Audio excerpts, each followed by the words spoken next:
Hey, everybody. It's my friend Larry Doss. Welcome. Thank you. How's it going? Thank you. Get your hands. Great. Yeah. What do I do with my hands? What do I do with my hands? I don't know. I'm going to play with them. Leave it right there. Just hold it. Just hold it. Remember Talladega Nights where Ricky Bobby was going, I don't know what to do with my hands. What's the actor's name that played Ricky Bobby? Will Ferrell. Will Ferrell. Yes. And he's going, I don't know what to do. And it was hilarious. Anyway, hey, welcome. Tell us. Thank you. Tell me about your job, your duty. What do you do? What For do those I of us do? that might not know you. Well, I am husband, so I'm married to Cass, or she lets me be married to her. Good. And I am a dad. I've got 3 kids. And we have a business in town that I've been able to steward as a family business, Nice. real estate brokerage. Does it have a name? You could say the name. It's Ming Tree. Yeah. Everybody knows Ming Tree. Ming Tree was founded here in Humboldt County in Eureka, over on near 4th and L. Used to be Bob's Cafe. Jerry Nelson, and my dad and another lady. She was the broker for a little while, and then Jerry and my dad took it from there. Your dad's Larry Doss. You're Larry O. Doss. Yeah, that's how the O comes in. I gotcha. Everyone called me by the middle initial. What's O stand for? I never asked. O stands for Orion. Orion. That's a cool name. Yeah. Does it mean something? Named after one of my grandfathers. Orion. Okay, that's an old school name. Yeah, it Like is. Floyd or... Yeah. I'm from Iowa. They had a lot. Opal, Opal, Aunt yeah. Ines. What? Right. Yeah, the old school name. Yeah. I remember Sheila Forbes worked down there, and I Yes. met her and probably you and a group of them when I was in advertising 100 years ago. Right. Wow. Yeah, I got to be a little kid and meet all those Right. great folks over the years. And you grew into the business. Working in the business, yeah. So what's your role at Ming Tree? What do you do besides go to Costco and clean the bathrooms? That's the main thing. Someone's got to come in and turn the lights on early in the morning and Sure. make sure they go off late in the day and answer questions and help agents help clients Nice. as my biggest role. It's kind of coaching. It is Coach approach, yeah. very much. When my dad turned the business over to me, and he passed from cancer about a year after that, a little less than a year after that. I looked at it as a lot like ranching or farming. A lot of my family has been in that world, and it's a stewardship program, really. I was given a great opportunity with great people to work with, and my responsibility was to keep the ship in line and steward it the way it's supposed to go, and Like that. help everybody be productive and successful in their lives. I like that approach. I take the same. It's remember Lord of the Rings, the Steward of Gondor? Oh yeah, He yeah. was a terrible steward, but it's the idea that you don't. Do you really own it? I mean, when you go, it's going to go to somebody. Right. So you're just stewarding right now, and Exactly. kind of like the Earth too. You Oh get yeah. to the Earth and Yeah. leave it for my the kid. Boy Scout principle. You pack it in, pack it out, leave it better than the way it was. Nice. Were you in scouting? Yeah. Nice. Yeah. Yeah, my kids got to do it for a while. Right. I was raised in San Diego. We couldn't afford it. We were busy smoking weed or something. I don't know what I was doing. Well, I don't know. It's scout meetings, I guess, for me growing up out in the freshwater area. That was a way to hang out with kids a little bit longer than the school day and That's great. learn something. Yeah. The scouting program's great. I just big fan. My son-in-law is one of 4 Eagle Scouts in his Oh, wow. family. Oh, Yeah, nice. they're hardcore. Yeah. And Matt, there's nothing he can't do. He's amazing. Yeah. Super smart guy. So I usually save this question. So here comes the zinger. So we'll just get out of the way. Okay. So who are you and what do you want? Man, what do I want? My Boy, father-in-law said if you could answer those 2 questions, you're on your way. You're on your way. Yeah. So who do you see Larry Doss as, Larry O. Doss, and what do you want? What do you want to see happen? I see actually, I'm asking that question often. Sometimes when best thinking is, when you're on those long drives, and sometimes I find myself, I drive all over the place, so I find myself thinking and talking with myself often. Good. You know, on Like those. driving the Clydesdales? Yeah, driving or just driving. You know, around the county. There's a lot of places where it's tough to get radio, so just good time to just turn everything off, disconnect, and think and talk. So you know, what's Larry going to do when he's going to grow up? And Right. 5-year plan. Yeah, right. I like to think that I am a nice guy, a trusted person. Wow. I'd like to think that I'm helpful and that I better people's lives that I touch. Those are great. So that's my focus. Of course, we sometimes have problems staying on focus, but that's my marching orders for myself. And when I talk to my sons as they were growing up, guys, my job is to help you grow up and to have similar plans. You're going to have to find what those are, but similar. But as really young, I said, my job is to help you grow up to be a gentleman. Nice. And then from there, you know, you need to focus on what's important to you. Good way to say that. I like it. I heard service too. Serve people. Serve people. You bet. I like it. I like I mean, it. we're all on that path through life. There's no stopping point where it just keeps going. So, I tried to get off the bus. Didn't work out that good. right. So tell me about what would you like to see happen? What do you want? What do you want from life? It was an old rock and roll song by the Tubes, I think. Well, you know, just always, my mom is always reminding me, always go back to the basics. So starting at the basics and up is, you know, one is be a good parent, be a good dad, be a good husband. Sure. Those are important things. Yeah, be a good leader. Yeah. Maybe even be a good example. And whether someone wants that example or not, it's up to them. Yeah, it's good. And you know, better your community. It's sometimes, I guess I could be a really bad fish sometimes because I would jump on hooks real easy. And those hooks you see out in life are, you know, sometimes things just not going right and you want to set that right. Yeah. And so I jump on those sometimes. In a bad way, like a bad hook?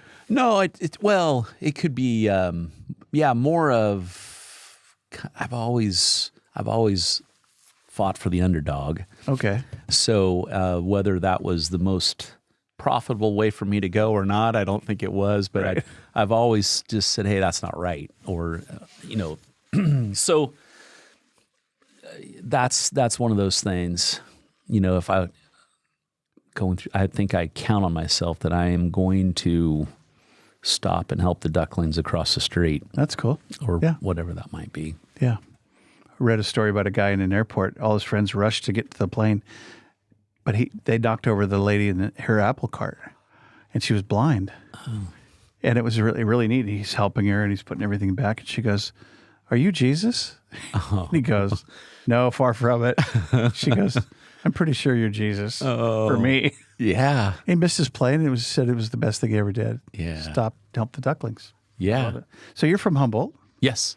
Went to Eureka High 40 years ago? Eureka High, 40. Wow.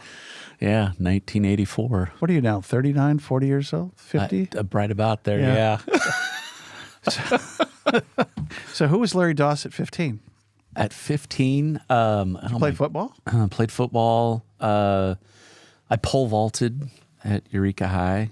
Are you and Billy Hansel the same age? He's a little younger. He's a little younger. Yeah. Yeah. But played sports, was involved in anything and everything. Nice. Music, everything. Wow. The student government. I was one of those people that just went across all kinds of, if there were, you know, the cliques in school type of thing, I was in all of those and mixing it up. So good. Yeah. That's good. Yeah. Yeah. It was a lot of fun. Relationship guy. Right. Yeah, no, that's proved very well going through life. Sure. It doesn't hurt business. It doesn't hurt business. Yeah. Kind of that networking kind of thing before it was called networking. Right. Yeah, exactly. Before it was cool. Yeah, before I'm a networker. was cool. Oh, Yeah. Wait, I thought we just had a friendship. Okay. Yeah, no, I did the same. Yeah, San Diego was real diverse where I was from, National City. Uh-huh. And so being a stoner with super long hair, yes, I was voted most prettiest hair.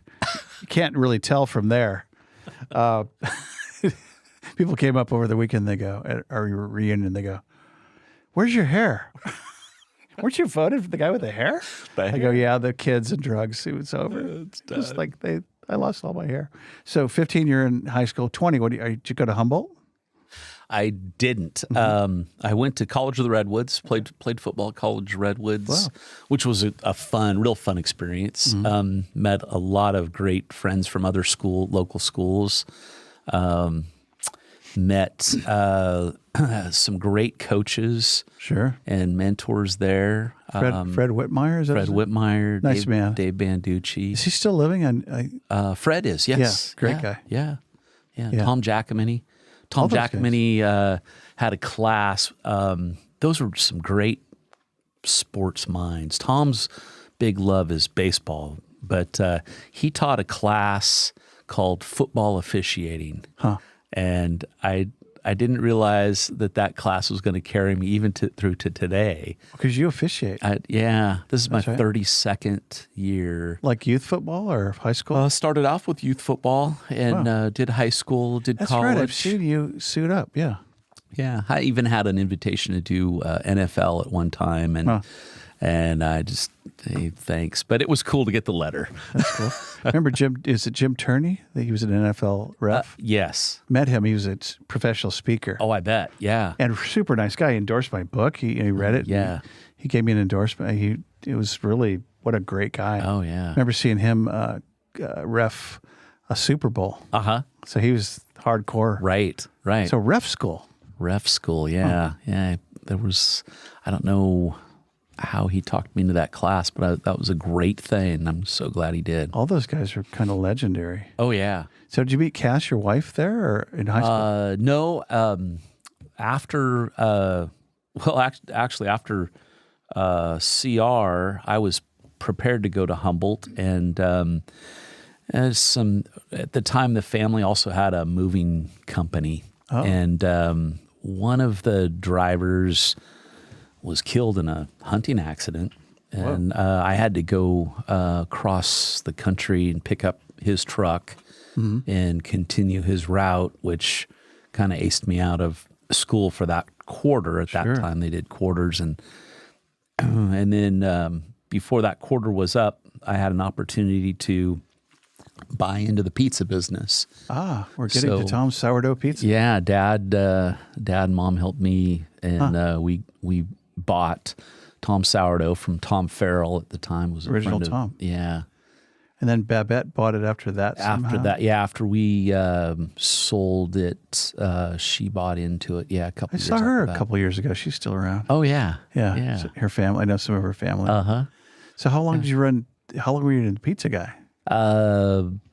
Almost 10 years. Wow. Almost 10 years before. And I was the one in the family that was looking for reasons not to get into real estate. And that was my last ditch effort of heels. I want to be my dad. Yeah. Real estate's for chumps. Well, growing up, you see a lot of the negative side behind the scenes and all the issues and problems that can come up, and just didn't want to jump into that. I thought my dad was crazy being an insurance guy. That's just stupid. Why would you sell life insurance to Marines on Camp Pendleton? That doesn't make any sense. Right. And he was great. They loved him. He did a great job. But so back to Cass. How did she show up? So let's see. After pizza, Dave Banducci was one of my football coaches at CR. He and I became real good friends, and another buddy, Rick Ross. The three of us were pretty inseparable that time of life, my late 20s. And we were out after a football game. We had gone to see a football game, and we stopped in at the old sidelines in Arcata. Yep. And Cass was there with some girlfriends and relatives for the kind of the beginnings of a bridal shower or something like that. And so Cass and Dave knew each other from swimming. Okay. Dave was a swim coach, all-level swim coach. And she went to CR? Yep. And Cass knew Dave from when she was maybe 5 or 6 years old, beginning to swim. And way back. Cass was a competitive swimmer. Okay. So those two said hi, and introduced, and really from that point on, we were pretty inseparable. Come on over here and meet your husband. Yeah. To be. That's pretty cool. Dave always had that kind of fatherly thing going on with me, like, I'm looking out for you. I'm still going to give you a hard time, but I'm going to look out for you. That's great. A mentor like that. Yeah. Sidelines, are they still open? I don't think so. Yeah. So for you folks that don't know, Arcata is right over here on my map. My trusty map, Arcata Bay, there's Arcata. That's Eureka. That's where. Yeah. And then Larry went to school down here at CR. Yeah. So Arcata had Bar Row, right? Because it's a university town. That square, that square. Had a lot of bars. Yeah. One of my neighbors growing up was Fred Seiler, and he was the defensive coach at Humboldt State. I knew Fred. Yeah, and Fred. He's hardcore. Oh my gosh. He was a grouch. Man. Oh, he taught also diving. So at a classroom. Yeah. And he grabbed a hold of me at one point and said, "Hey, I need a ball boy." And I would go hang out with Fred on Saturdays, home games, and we'd go do the. Back then in the 70s, the square had lots of bars, but they were all also big supporters of the football program at Humboldt. So we would drive in. The routine was kind of funny, 16 millimeter films. So we'd stop in at Greyhound, drop off 3 or 4 16 millimeter films going out to a school, pick up the ones coming in for next week's game, and then we'd roll over to 4th Street Market, get a case of oranges, then roll up along the row there. Case of oranges. From Del Porto? Yeah. And everything, everybody was just, giving in support of the school. Sure. And that was way before, we had water bottles. Right. So, just here's a hose, get a drink. And here's a bucket. Yeah. But he'd get the oranges, and I thought that was kind of unusual. That was I'd never seen that before. That was Mike's donation. Yeah. Then we'd pick up some cigars, and then whatever else down that row of different things, and sandwiches and stuff from all the different businesses. Yeah, I didn't see alcohol, but I'm sure there might have been. Sure. And then we'd head over to the school and get ready for the game that day. The benefits of coaching. Yeah. And my dad was a football coach, so I kind of knew that feel, but that was a little bit ramped up, more adultish. And they had good teams back in the day. Oh yeah, and tough. That was back grass field and tough. It was guys. Yeah, it was a lot different than the Turf Bowl, Redwood Bowl now. What's Chuck's name that owned the Napa store? Chuck Giannini. He's a pretty tough football player. Oh yeah. He was part of that. What's the name of that team? The famous team with Humboldt. Whitmire was on it. That went all the way. Banducci was a kicker. So all those cats were in that. Okay. They were all. Wow. The reason I like this conversation is it's kind of reflective of Humboldt, at least Humboldt State, and you still got Mike Williams at the jogging shop, who stayed at Forest, and the PE department, and there's such a kind of a heritage. Oh yeah, in terms of and guys that stayed. Oh yeah, this isn't University of Massachusetts where people go and leave and never come. The people that have stayed and planted roots, like Joni and I with 9 kids and. Right. I was a rec major. I majored in recess. There you go. Recess. Kids go, majored in recess? What are you talking about? How do you do that? Rec major? What's that even mean? Yeah. So I know how you got to Humboldt. You were born. I wasn't born here, but I arrived at 4 years old. Okay. So I was born in Santa Clara. My grandparents were all in the stone fruit farming world, so plums, apricots, prunes. Back in the day. Yeah. And my dad was a football coach down there. High school football coach. He had gone to San Jose State 4-year letterman. So he was big into sports, and had an opportunity to come up and teach and coach at Eureka High. Nice. So we moved up in '69. So what happened after pizza After pizza and Cass? and that's when I got into real estate. Okay, so you were just a general So I agent went under from- your dad's Yes. brokerage. Yep. What'd you like? How'd you do? Were you good at it? First couple of years, you'd think growing up in that business, and at 7 or 8 years old, I'm putting stamps on catalogs that go out to mail, or I'm putting together signs, and I'm doing all the little stuff Stake like signs that. in the front yard. Yeah. So you'd think with all of that time around the business that you would just fly, but Right. no, I started off, I was driving a cement truck early in the morning and get that done by, they would try to get me out of there by 10:30, 11, and then I'd go do real estate and did that. I was a single dad for doing that for Wow. several years. And then Cass came along, and we solidified our relationship within a couple of years, got married. And Nice. yeah. And had some Clydesdales. Yeah. So we all have come from some sort of agriculture background. I can remember teams of horses with my grandfather, Joe Tripoli in Morgan Hill area. He had either old tractors or teams of horses that would come in. They weren't necessarily his teams, but they would come in and use teams of horses. And plow and do stuff. And mainly in the harvest times, the pickers would fill up big lugs of wooden boxes of apricots. Morgan Hill had fields Yeah. and hills. He was one of my early real estate lessons, and I didn't really know I was going to use it until much later in life. He sold a little piece of his farm to this company that nobody knew too much about, and it became their main headquarter campus that they know as IBM. Wow. And I learned from figure. Grandpa early IBM. on that, there's something to that, owning and selling and owning. Imagine that. Yeah. Flip sub of it. Yeah. IBM. Wow. IBM. In Morgan Hill? And it was South San Jose. Okay. So just north of Morgan Hill, up the El Camino, was where his farm was, and then a lot of his friends stretched all the way into Morgan Hill. So Wow. So this is early Silicon Valley. early, Yeah. Wow. early, yeah. Wow. Okay.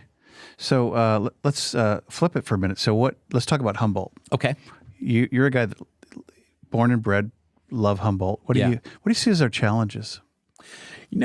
A year or so ago, I ran for supervisor, and that was a great experience to really get a different layer of knowledge and what people think out there. Exposure. Yeah, I've always been around positive.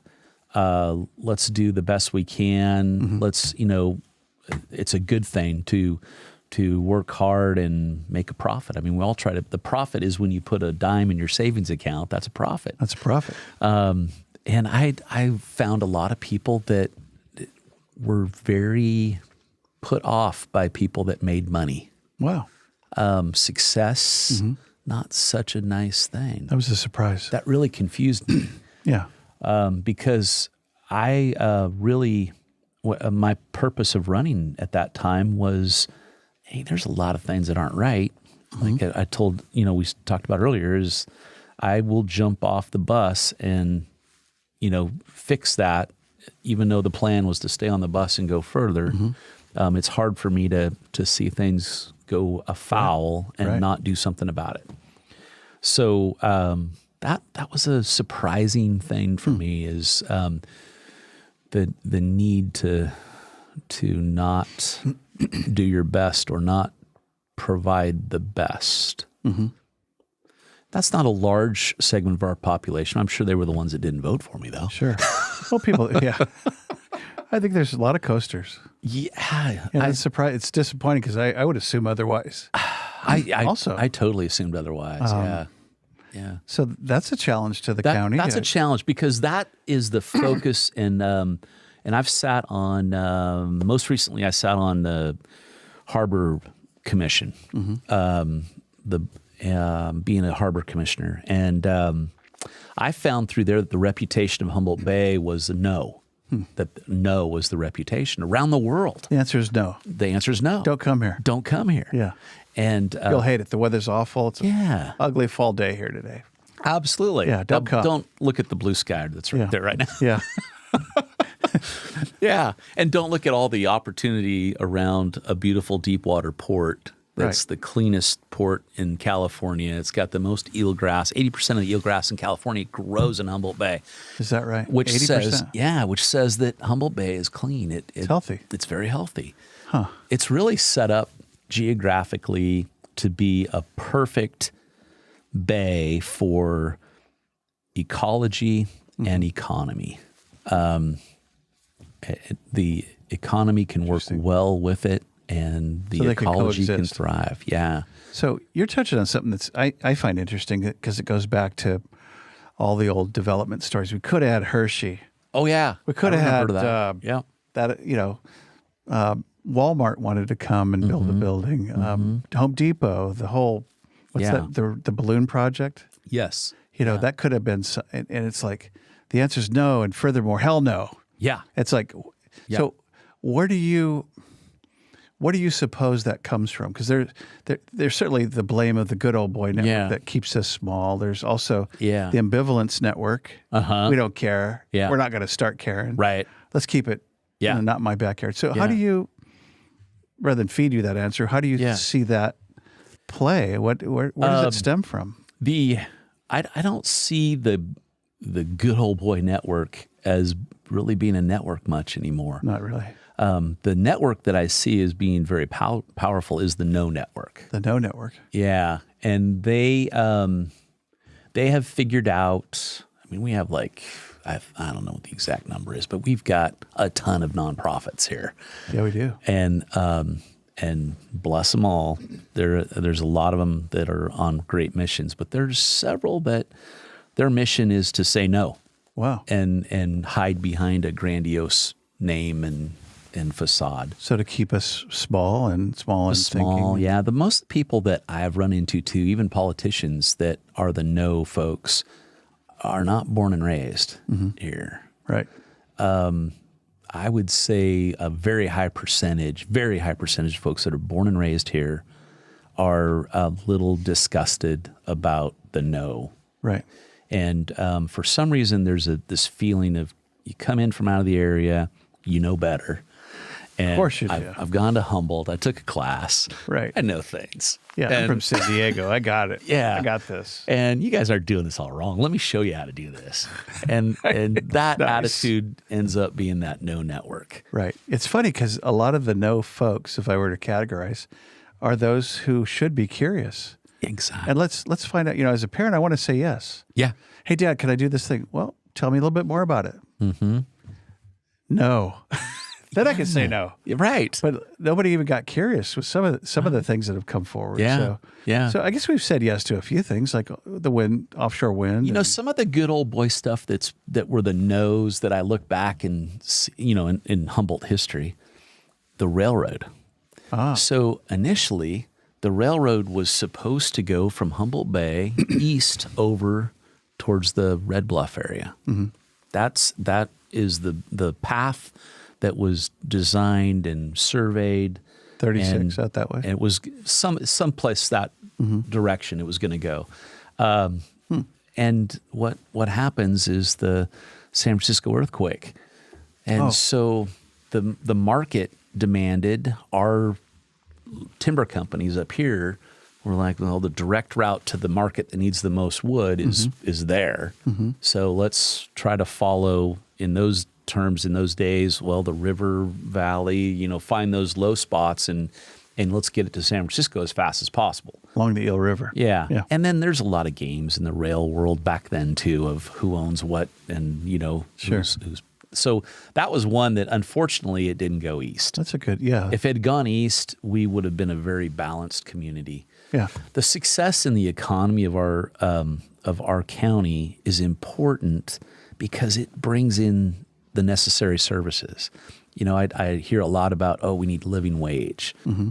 Well, living wage isn't solved by raising the minimum wage. Right. They're talking about that right now in the Midwest and Detroit. You know, the auto workers are striking over, you know, everybody. When you raise minimum wage, it raises the whole scale. And then now you got to go back and deal with, okay, that minimum wage raise really didn't do anything. The effect is zilch or negative. Right. They lay people off. Yeah. So we're seeing the end of that scale out there now in Detroit. And now we're going to nationally see how that works. So having some niche economy strong in Humboldt is huge. So, you know, present day wind, Nordic aqua farms, land-based aquaculture, organic aquaculture. When I first met the people that were scouting for Nordic, you know, I told them, I said, this couldn't be a more perfect business. That's the aquaculture guys. Yeah. And what are they gonna raise? It was salmon. Yeah, and they Atlantic salmon. And of course, some of the fear mongers are saying, "Oh, well, that's going to be a frankenfish, or that's going to be, you know, they're going to get out and spoil the natural habitats." Well, that's not science based, right? That's just fear. Yeah, that's just no. Exactly. That's just here we go with the no. I don't want to hear it. It's no. Yeah. The simple answer to it is, you know, the Atlantic salmon, if it ever got out of the dry land racetracks that they would raise the fish in, probably wouldn't make it. They can't make it for more than about 6 or 7 days. Wow. The salination is different. Right. It would kill them. Yeah. Yeah. It just wouldn't work. I'm interested in this no thing because it has me fascinated. I think there's probably all camps and all demographics that say no. Yep. And I always argue with my lovely wife, Joni. Hi, Joni. About this. I think progress is not our enemy. No. I think it'd be good. I'd love to see my kids and grandkids stay in Humboldt. Yeah. And out of 9 kids, I've got 4 left here. So they're all gone. Right. And, you know, Medford, Boise, Netherlands, they're bye-bye. And so to have jobs and living wage, affordable real estate, health care, we can go there. But, but to have somebody random from L.A. go, no, I'm going to, and I have a little bit of power and I'm going to exercise that. And no and hell no for you guys. Yeah. And it's like, wait, bro, where's democracy? Yeah. So it's kind of frustrating. You know, the other side of that is a lot of us have been raised to be very polite. Yeah.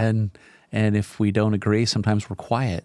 And that's where you get run over. The loud no versus the polite silent. Right. So. Yeah. So speaking the truth in love. Yeah. Here we go. The answer is yes. Yes. Say yes. No, good. Why would we not say yes? Our healthcare goes up. Our schools go up. Everything goes up with some good jobs. Wouldn't hurt. Economy. Wouldn't hurt, especially clean jobs. And even the spirit of folks. I mean, if you think about travel, it's a good idea to travel out of the area once in a while. Yeah. Oh, yeah. And just look at the person that's checking you out in the grocery store 300, 400 miles away in a larger area, or it doesn't even have to be a larger area. Just they breathe different. Yeah. They smile. They're excited because they're able to do something. And we're really crunching the nose are really crunching the area. Yeah. This gets crunchy around here. So we have this boom and bust economy with timber, with cannabis, with whatever.com. So we need sustainability. Yeah. And good job. Yeah. And you think we could do that? Oh, yeah. Very easy. Yeah. Super easy. Super easy. Take the magic wand. It's got to say yes. And there's no reason for our environment to take backseat. Right. You can say yes. We can be very successful in Humboldt County, and everybody wins, including the environment. Yeah. So it's a win-win-win-win-win. Win. Yeah. I like it's it. good. I like it. Okay, hey, time for that part of our show. Wearing out, folks. am I? No, I like it. That's good. So, time for our show where you actually get a fabulous prize from the prize bag. Oh. And but you have to answer the quiz questions. Okay.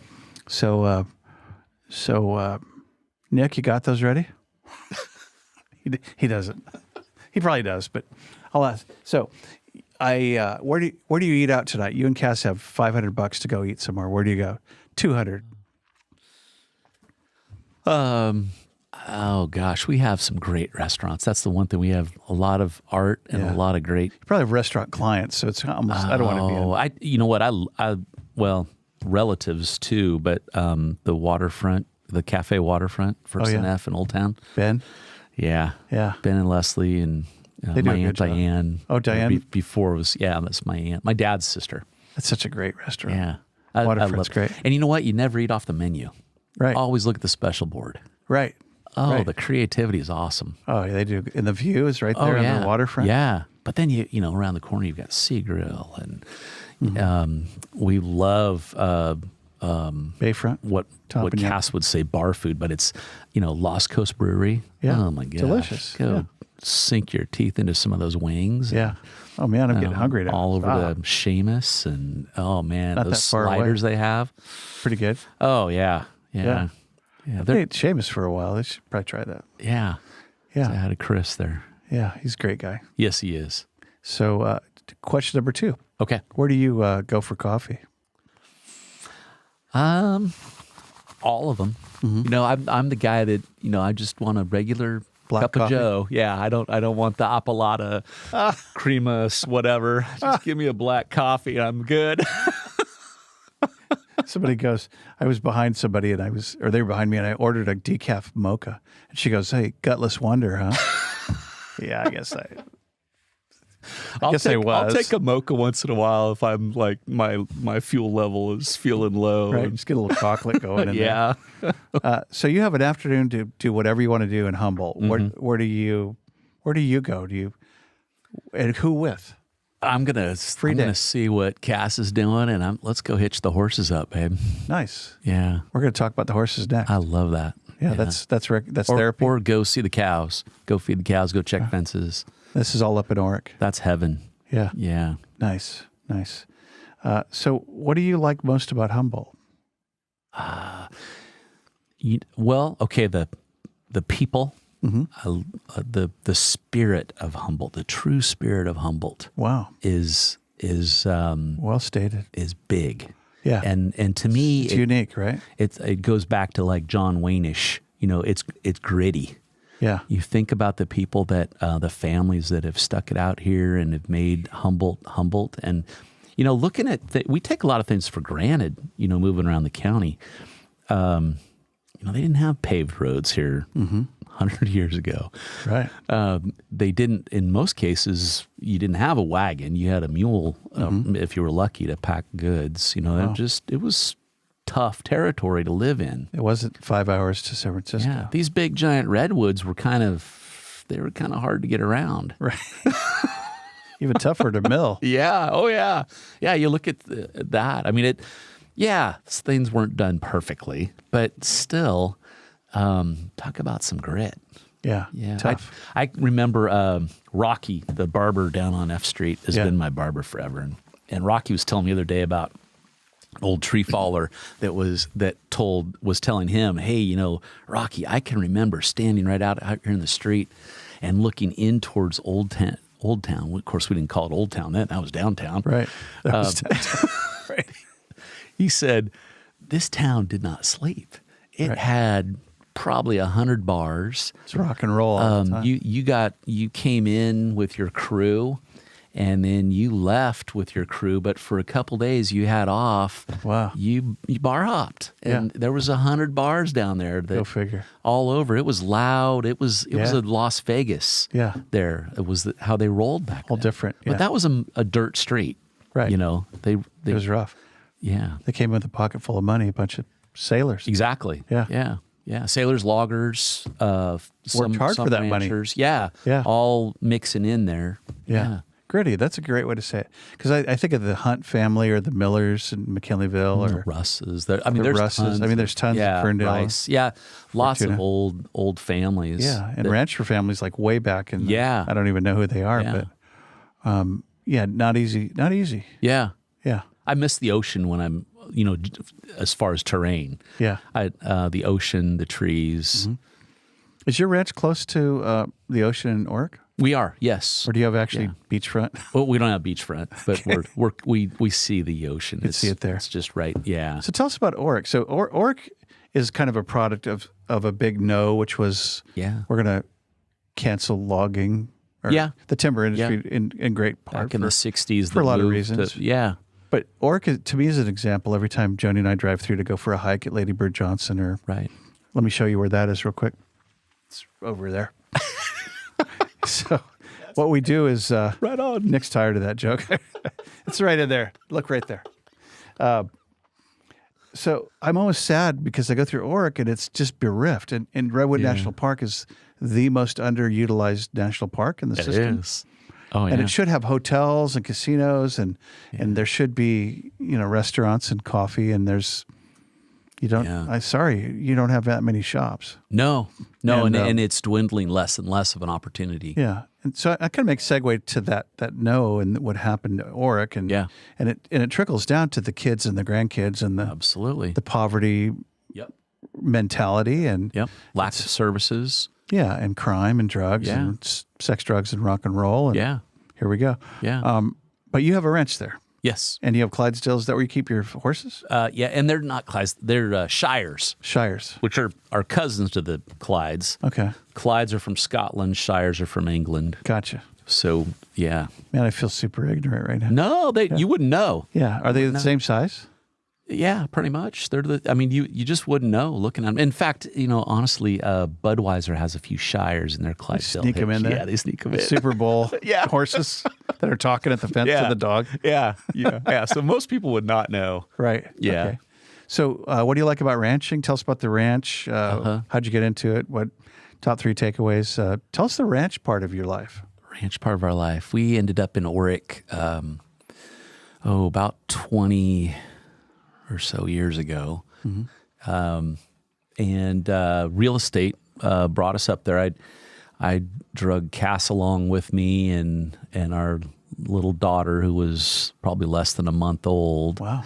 And it was one of those beautiful April days in Humboldt that can sometimes become short sleeve or less type of shirt weather. Right. It just gets beautiful, and you start to see everything's budding and flowering and gorgeous. It's still snowing in Iowa. Yeah. And I took her with me to go mark property corners on this property that I had helped the folks buy years before and sell before that. And we're putting ribbons on the property markers and driving around through this place, and Cass is like, "Why aren't we thinking about this?" And we had our ranching life up to that point was several small acreage pieces all over the place that we were renting, and we'd have to travel water into those places, and we'd have to a lot of work, a lot of time, a lot of work, and we were young, but that's still a lot of work. Sure. So we were looking for a place to consolidate. We were able to scrape up some money and sell a few things and get a down payment on it. Nice. How many acres? There's about 230. So you're east of town or west of town? We are west of town. Yeah. Okay. Yeah. And below the hill that I see on the left as I'm coming into town? We're all mountain. So our cows have feet that are like shilted because they're walking sideways on the mountain. Boots. Yeah. Cleats. Yeah. Yeah, we're all mountain. I'm anytime Cass and I see, setups that are on flat ground, we're like, oh, that'd be nice. We went and surveyed. Who's the sheep ranch lady on the right side of the road, on the east side of 101? She died Tiki Romanini. Tiki. Yeah. About 9 years ago, she died. Yeah. So Don Brown, Tiki and State Joe. Farm, and I went up. And he was in charge of Tiki's place, and she had just died. And she the daughters are giving us the legend of Tiki. She had a spotting scope, and she could see down at her sheep.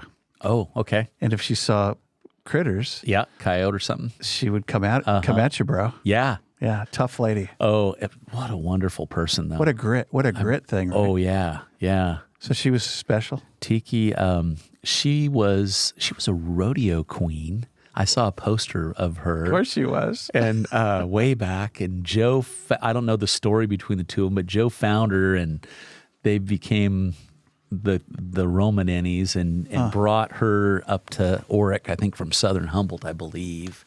I may be totally wrong, but that's Is she the Italian story. as well?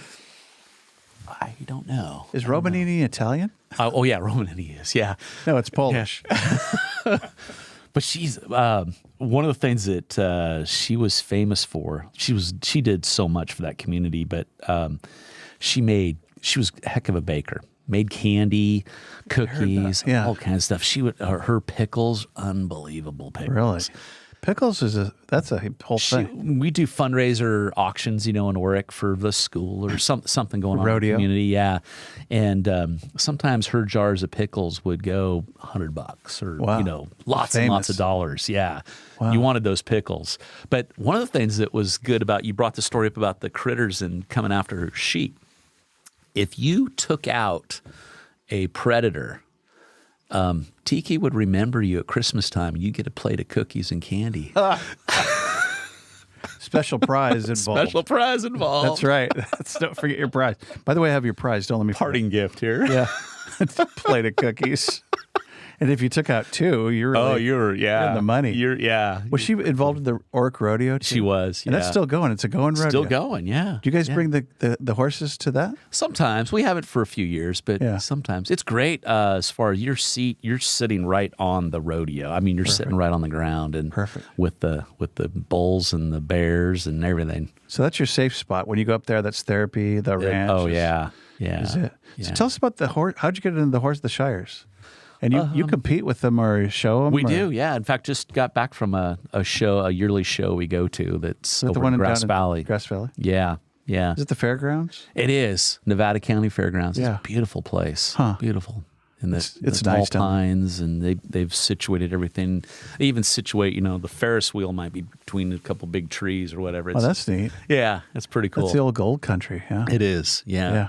They've, that Grass Valley is a beautiful old gold town, and they've got certainly great architecture, but doesn't beat Humboldt, doesn't beat Eureka, doesn't beat Arcata. Doesn't have an ocean, man. Or Ferndale. Yeah. Yeah. Doesn't have grit. And, Maybe it has some. well, they have some grit. I'm sure they have some grit over there. There's a little grit. We got big grit. Not like our grit. True grit. No true grit. We have true grit. Right. 100% Humboldt, true grit. 100%. Yeah. I like that. Oh, that's good. Well, at that same time, when we bought the ranch, we bought our first team of horses. And they were Belgians, so a big blonde draft horse. And good friends of mine, Lemsters, they used to have the Lazy L Ranch on Fickle Hill. Is that Craig's dad? Craig's dad. Yeah. Yeah.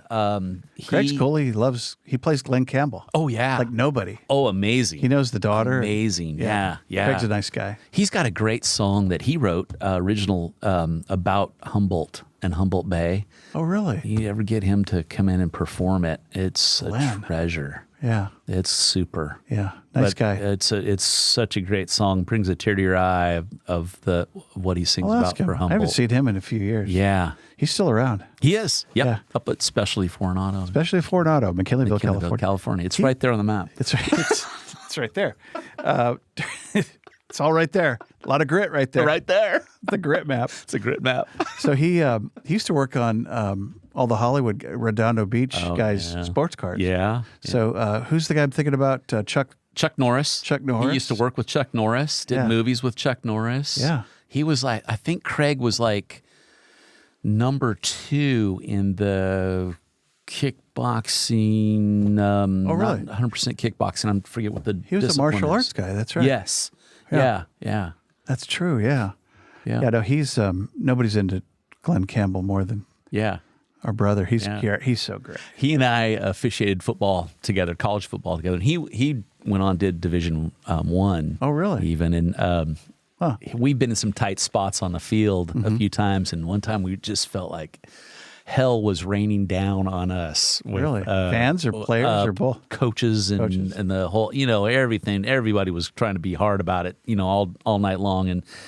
And Craig had this great phrase that he gave me that night, and I use it forever. It's run to the roar. Run to the roar. Run to the roar. Whoa. That coach over there's giving you grief.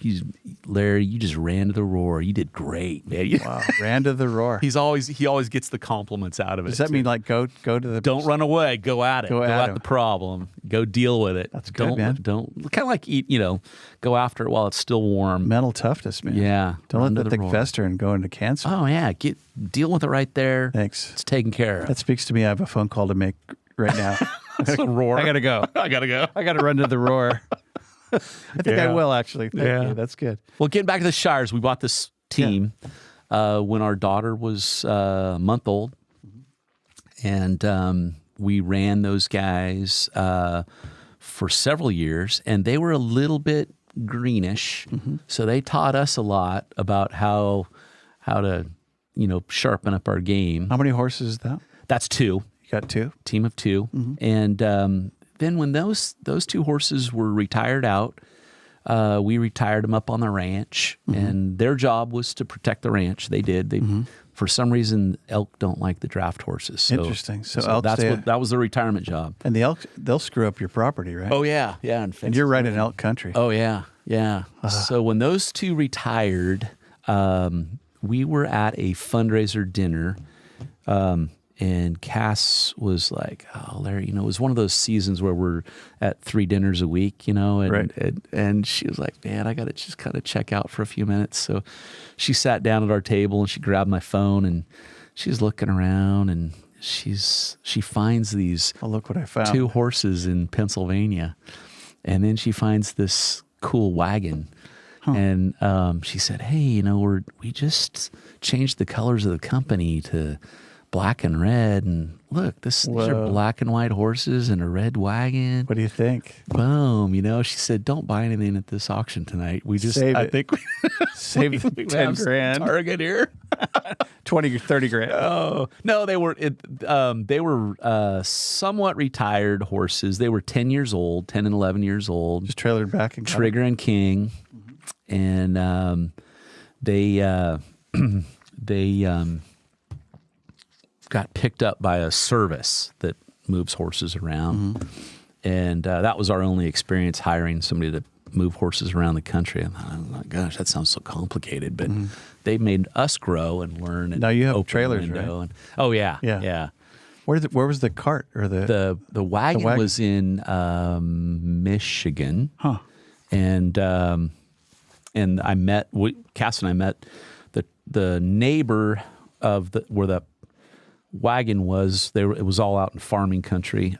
He was a trucker and happened to he was going to be taking off, and so he brought the wagon out to Willits. We met him down in Willits, rolled it onto our trailer, and brought it home. And since then, we've got a different wagon, a little bit lighter wagon. That's a pretty heavy wagon, old school wagon, great wagon, but old school. And so we got a different wagon. We got more horses. King and Trigger no longer with us, but they did a great job. The first 4 or 5 years of that setup of. And we had a mixture of Clydes and Shires. We've just gravitated more to the Shires. So primarily, do you breed them at all, or do you? We don't. Do you show them then? Show them, yeah. And I guess it's one of those old guys deal, because all these horses that we get are. We have 2 young ones, 2 and 3 years old right now, but they're in training. But they're mainly 10, 12 years old, and that's kind of the where they start to look for a different home. And so we have this old guys rule thing. It kind of works with me, Nice. Gray hair. And I don't know what you're talking about at all. It's completely missed on me. Yeah. That's cool. What a great heritage, and that's an act of service to share your passion. And the reason people love went horses. with that is we really saw a need to promote agriculture. To me, agriculture is freedom. We have the freedom in this country to do a lot of things, And when we drive the horses, I'm hoping people think that, we can do anything we want. That's right. And this is some of our heritage. This country is built on the backs of horses. Yeah. All of the whole country was. I was reminded of freedom. We were at the Miramar Air Show, America's Air Show, over the weekend. Yeah. And it's a 3-day air show that has, it has everything. And to see, an F-15 go, 4 Gs up and just hear the roar and you go, this is amazing. Wherever you're at, it's the sound of freedom. It's like we are free, through, peace through strength. Through strength. And it's all ran by Marines. It's 100% free. It's Miramar Air Base. Oh, wow. And they're all 15 years old. Right. But it was really heartwarming and it was fun and there's so much stuff to do. So if you ever get to that air show, it's bomb. 3 days. It's really fun. So, hey, in conclusion, a couple things. Okay. If you had to do 1 or 2 things over, what would you do different with your life? 1 or 2 things over. I would not worry as much. Good one. Stressing out. Yeah. Yeah. Living in your head. Yep. How do I know about that? Turn it over to God. Yeah. That's good. That's cool. No, don't worry as much. Yeah. Don't worry. Be happy. Every little thing probably going to be all right. It's going to work out.